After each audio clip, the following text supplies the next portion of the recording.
Hi everyone and welcome back to my channel. My name's Evelyn and I make videos all about working in planning, development, commercial property, everything like that you would ever want to know to be a surveyor or a planner or anything in this kind of world really. So if you saw my last video, you'll have seen that I came just from a job interview, and the good news is I got that job. I started 2.5 weeks ago, 3 weeks ago, and I thought it would be a really good idea, whilst it's all still very fresh in my mind, for me to compile a list of things that I think are important for you to consider when you've either been offered a new job, or you're looking for a new job, or you just want a little bit of a change. These are the questions I think you need to be asking to make sure that this is going to be the right position for you. I think I should caveat this with, whilst these are suggestions of questions I would ask, obviously the answer to these questions are all going to be personal to the individual and their circumstances. These are just the questions that I have found are useful for me and allow me to gain the knowledge I need to work out whether or not this job works for me and my lifestyle. Because I've been working in the industry for coming on 10 years now, and I've had a few jobs in my should we count? How many jobs have I had?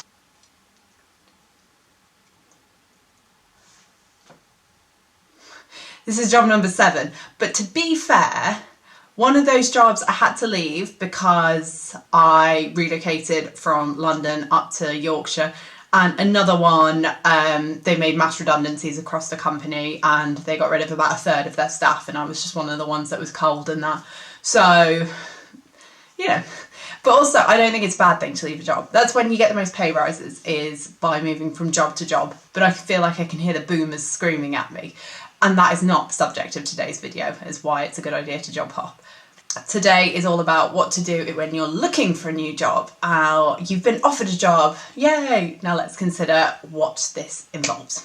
So the first one, it might be a super obvious question and you might feel really stupid for asking it, but what are they expecting you to work? Is this a standard 37.5 hour a week contract? Are those hours flexible? Do you have set times that you have to be working? When I did work at the council, there was often what is referred to as core hours. So we always had to be online between 10 and 12 and 2 and 4. And outside of those times, so long as you get your work done, they don't care, but you have to be online those 4 hours a day. And they were your core hours, and then you could do flexi time outside of that. Other jobs I've had are far more rigid, and you need to be sat at your desk from 9 a.m. to 5:30 p.m. You go out for your lunch, and if you're longer than half an hour, questions are asked. So it's all very different in different kinds of organisations, and there are clever, subtle ways to ask to work out what the culture is like. Oh, you know, do people tend to eat lunch at their desks? Indicates that you don't really get to take your lunch break all that much, even though you are entitled to it. So that would be my first question, is how much are you working? Particularly in development world, it is quite common when you're offered a contract to be offered a form to sign. I can't remember what it's called, but it legally means that if you work over your set 37.5 hours a week, you're happy to sign away that you're happy to do this, because often, you know, if you have to ever do anything to do with the council, that often comes up of an evening, so you have to be working outside of your hours to go to like committee meetings or something, and you know, this is a standard part of the job, and that's fine, but you've got to be a little bit careful with, what are they making me sign away? Am I signing this document so that I can end up working 60 hours a week? Which, you know, has happened to me before.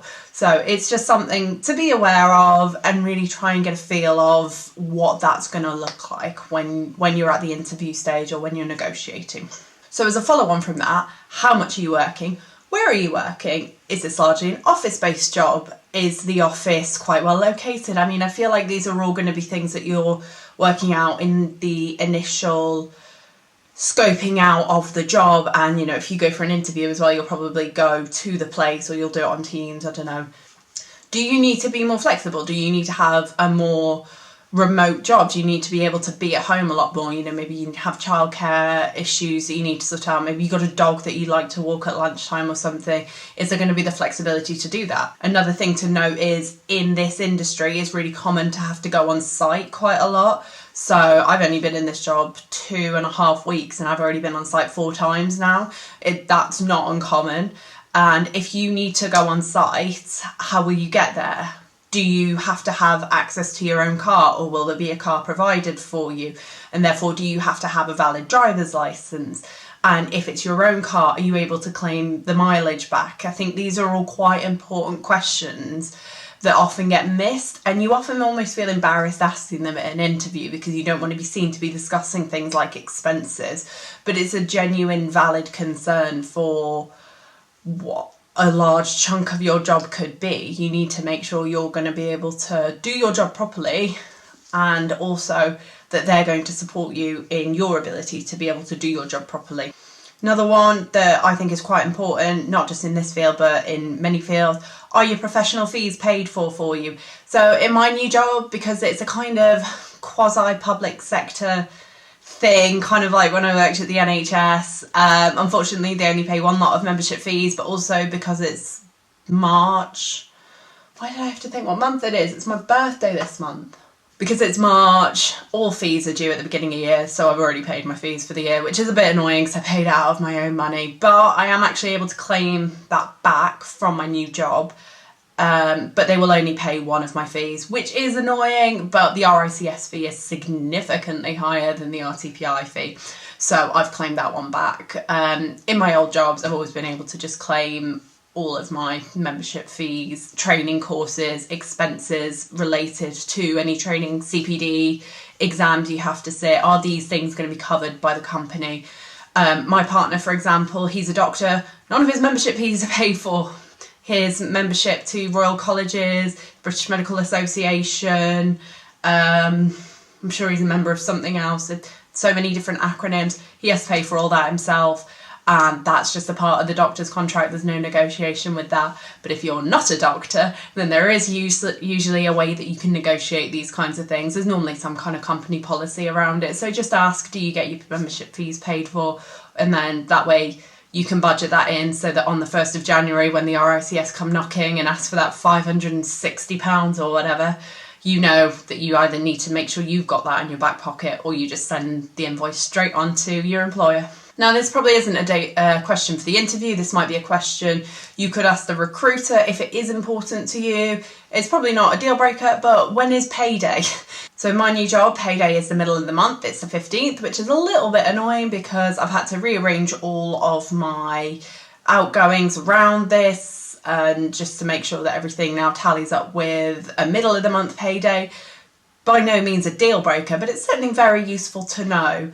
And I think it's, just something that's worth noting when you're reading through your contract or having these conversations with the recruiter, when it's payday, just so that you can make that note in your head. And also just in case you might have a longer period without pay. If you're going straight from one job to another, it might mean that you have 6 weeks of no pay or something. So just something to be aware of. So another one, I think this one is possibly one of the most important ones, is how many are going to be in your new team and where do you sit in that new team? Now, for me, this is super important because I've worked for companies in the past that have only had really, really small teams, as in I was one of 3. And I now know for me, that doesn't work. I like being part of a bigger team, having more people to bounce off of, having people in the office that I can speak to, collaborate with, share ideas with. That's what works really well for me, as opposed to just a really small group. And that particular job, it was someone quite senior and then me and this other guy on the same level, and we were kind of essentially just doing all of his work, not all of his work for him, but we were working on all of his clients' projects for him. There was no sort of variation to what we were doing because there was no one else senior in the team. It was just him and us. So that didn't work for me. So it's always been quite an important question for me, is to work out where I'm going to fit into the team dynamic, what the other people are like. If it's at all possible, try and meet them before you start the job. The last few jobs I've had now, I've always been offered the opportunity to go out for lunch with if not all, then quite a lot of members of the new team. And I find that a really, really useful thing to do. Obviously, it's a bit weird. It's still like a semi-formal environment, but just being able to meet those people before you start and kind of get a feel of what the office banter is like, and like the kind of things that people are interested in, find out about them outside of work, and work out where you yourself are going to slot into that dynamic. I think that's so important. And as an add-on to that, if you're in a more senior position, find out whether or not you're actually going to be above anyone. Are you going to be in charge of anyone? Are you going to be mentoring anyone? Are you going to be anyone's manager? And if you are, who's been managing them up until this point? And then is there going to be a sufficient handover? Are you going to just be given these people to be in charge of on day one with no sort of background to them? Try and meet them before you start so you can get an understanding of who they are, how they operate. And it just makes that new start just feel a little bit more seamless, a little bit easier, as opposed to day one, new job, I think that makes sense. Okay, another one that might seem a bit irrelevant if you're more junior is finding out about the company structure. Now, this is something that people are normally really keen to talk about in the interview. I don't know why. Managers just like talking about company structures, maybe because they have to sit through so many meetings with like board directors and chief execs and stuff that they just feel like to justify all that time they need to tell everyone else as well. I don't know. But whilst it can sometimes feel a little bit like, right, okay, and so is this, and then there's so many different titles and names and teams, and I think it's really important to understand at least how that structure looks. Is there a chief exec? Is there a board of directors? How is the company structured, and how does that work as a top-down approach? How many people are above you? Who is making the ultimate decisions? And where do you interact with those senior people? Are you going to be speaking to directors at all, or board members or anything like this? And how are you represented at those senior levels? Not you necessarily you personally, but you and your team and your environment. I think it's really useful to understand this because it gives an insight into how not only the business works, but also it can be quite an insight into how the behaviours and the patterns and the working ways of the senior staff in particular, and therefore their expectation of you is. Oh, I've had this hair in my eye this whole time. And finally, one of the questions I love asking an interview and always goes down really well, and I've been offered quite a lot of jobs in my time, I haven't taken all the jobs I've been offered, and I've had a lot of jobs. So one question I love to ask is, what defines success in this role?